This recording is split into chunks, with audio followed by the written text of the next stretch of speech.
muslim tanya kepada saya, Pak, itu yang tidak bisa masuk akal bagi saya. Kenapa yang tidak masuk akal? Jangan-jangan tidak masuk di akal, bukan tidak masuk akal. Kok firman jadi manusia, Pak? Sampean percaya nggak dengan nuzulul Quran? Firman turun jadi buku.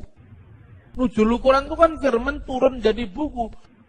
Jadi firman menjadi buku. Percaya nggak kamu firman menjadi kitab suci? Percaya, Pak. Loh, kalau firman turun jadi buku aja kamu percaya. Buku itu benda mati. Masa firman jadi manusia kamu tidak percaya? Langsung dia diam. Iya ya Pak, iya makanya jangan kritik orang. Kritik orang itu kan gampang. Firman menjadi buku kamu bisa percaya. Tapi kan nggak pernah kami mengatakan Quran itu Tuhan. Justru itu masalahnya. Sesuatu yang bukan ciptaan itu apa?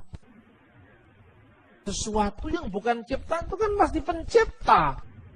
Di dunia itu hanya ada dua. Pencipta, ciptaan. Kholik, makhluk. Tidak ada yang di tengah-tengah. Saudara muslim kita ini percaya Al-Quran itu nggak diciptakan. Karena dia firman Allah. Karena apa? Allah menciptakan dengan firman-Nya. Tidak mungkin firman diciptakan. Makanya doktrin ahli sunnah wal jamaah yang diklaim oleh NU itu memperkenalkan ungkapan man qala innal Qur'an makhlukun fahuwa kafir. Barang siapa yang mengatakan Al-Quran itu diciptakan, maka dia kafir. Tentu bukan kertasnya yang nggak diciptakan. Kertasnya kan made in Probolinggo, pabrik leces Padalarang. Kertas itu kan ciptaan pabrik. Apakah firman Allah itu ciptaan pabrik? Oh bukan, Pak. Bukan kertasnya yang disebut bukan ciptaan. Lalu apanya? Firman Allah yang terkandung di dalamnya. Nah sekarang saya balik. Yang disebut Yesus sebagai putra itu bukan kemanusiaan yang bisa mati. Kemanusiaannya bisa mati. Tapi firman Allah yang adalah Allah tidak bisa mati. Sama dengan kamu bilang. Quran itu ada kalam yang kekal. Kalam nafsi. Yang qaimah bidzatillahi ta'ala. Yang melekat pada Allah. Tetapi ada kalam lafaz yang turun jadi buku. Turun jadi buku itu mati. Bisa hilang. Bisa terbakar. Tapi firman Allah tidak bisa terbakar. Itu dia tetap aja nggak bisa ngerti-ngerti. Saya kutipkan hadis. Ini ada hadis. Aisyah ditanya, apakah ada ayat-ayat tentang rajam? Ada. Tapi ayat-ayat itu dulu kan Al-Quran belum dijilid jadi buku. Masih terserak-serak di mana-mana. Saya taruh ayat itu di bawah tempat tidur saya. Lalu saya sibuk untuk ngurusi jenazah Nabi Muhammad ketika Nabi Muhammad meninggal. Tiba-tiba ada kambing masuk memakan ayat tadi. Apa firman Allah bisa dimakan kambing? Tidak bisa, Pak. Itu yang dimakan kambing kulitnya. Yesus juga firman Allah tidak mati. Yang mati kemanusiaannya. 1 Petrus pasal 3:18. Dia yang dibunuh dalam keadaannya sebagai manusia. Coba mana yang tidak masuk akal di iman Kristen? Tidak masuk di akalmu, bukan gak masuk akal. Semua bisa dijelaskan. Inilah yang sering membuat orang Kristen minder. Waardigheid kompleks, kata Bung Karno. Bahasa Belandanya itu.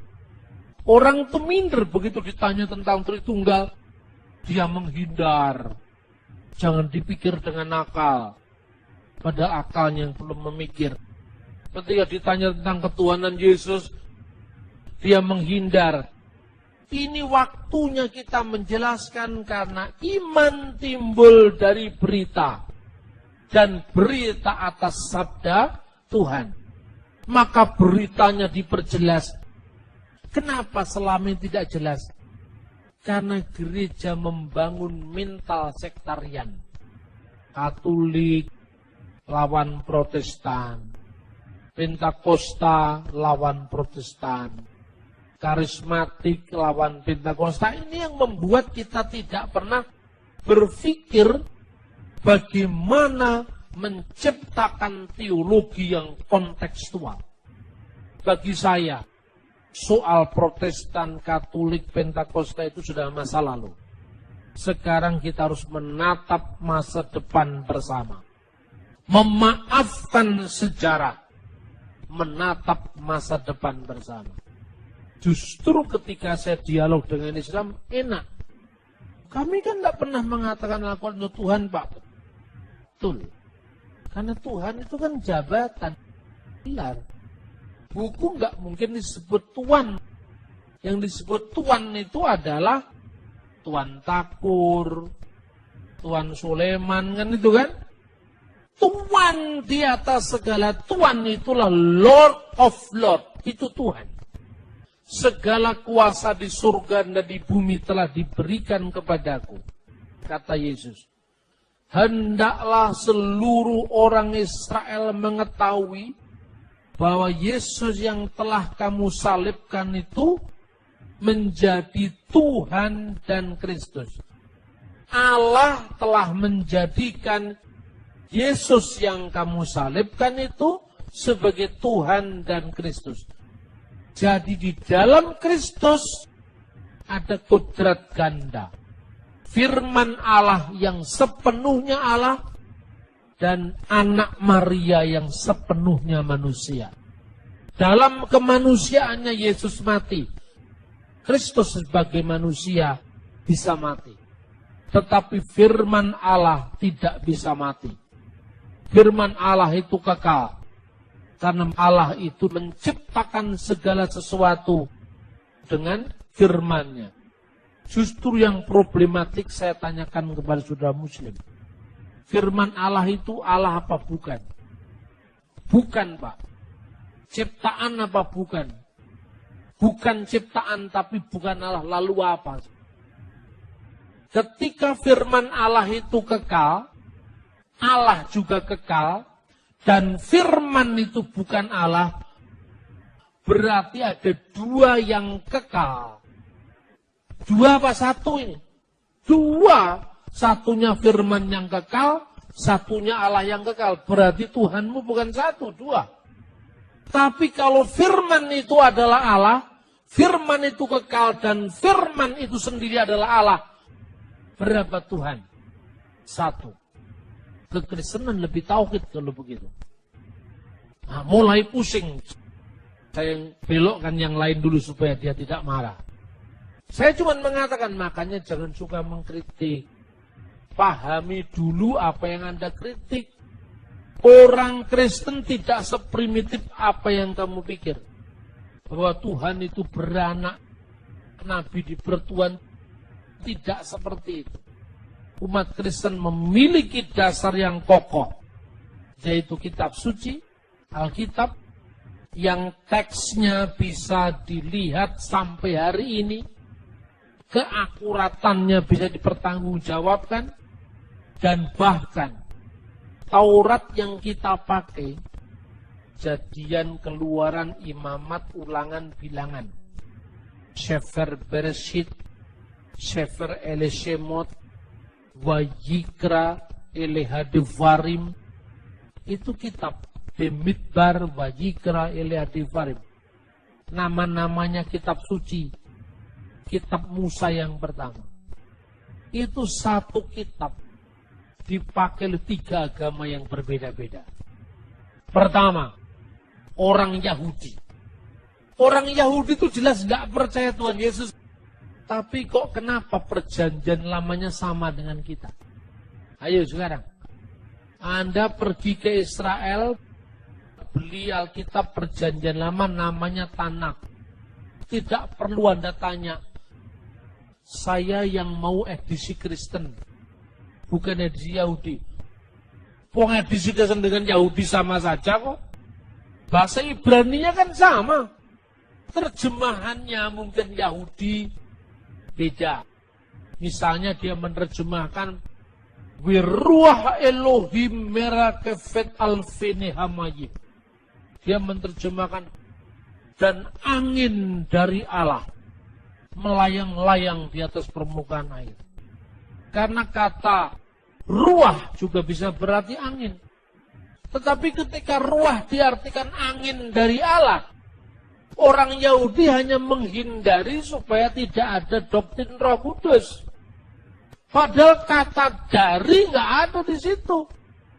Yang ada Wiruah Elohim, dan ruah itu ada roh Elohim Allah, roh Allah. Karena orang Yahudi menghindari doktrin Roh Kudus, maka dibuanglah kata-kata ruah, diganti dengan angin. Tapi teks aslinya tetap Wiruah Elohim merakefet alfini hamayim. Orang Yahudi menolak Yesus, tapi dia tetap tidak bisa menolak kata Emmanuel dalam Yesaya pasal 7 ayat 14. Orang Yahudi bisa menolak Yesus sebagai Tuhan dan Juru Selamat, tetapi nubuat hamba Tuhan yang menderita, Yesaya 53, tetap ada di kitabnya orang Yahudi. Dua agama berpisah 2000 tahun, tapi kitabnya sama. Kalau orang Kristen memalsukan Taurat Yahudi, Yahudi pasti protes. Nyatanya Taurat Yahudi dengan Taurat Kristen sama. Perjanjian lama Kristen dengan tanah Yahudi adalah sama. Lebih daripada itu, ada orang Samaria. Orang Samaria itu percaya bahwa kitab Taurat Musa. Mereka membaca Taurat yang sama, padahal sudah berpisah dengan Yahudi kira-kira abad ke-5 sebelum Masehi. Sepulang dari pembuangan Babel. Karena orang-orang Samaria ini orang Yahudi yang menikah dengan 5 suku di Asur, mereka ditolak dalam pembangunan Bait Allah yang kedua. Tetapi Tauratnya masih Taurat Samaria. Taurat yang sama dengan Taurat Yahudi, sama dengan perjanjian lama Kristen. Khususnya kelima kitab Taurat yang pertama. Kejadian 1 ayat 1. Yahudi, Kristen, Samaria membacanya sama. Bereshit bara Elohim et hasamayim ve'esa'aret. Pada mulanya Allah menciptakan langit dan bumi. Sekarang saya bertanya, Islam percaya Taurat? Percaya, tapi Taurat mana?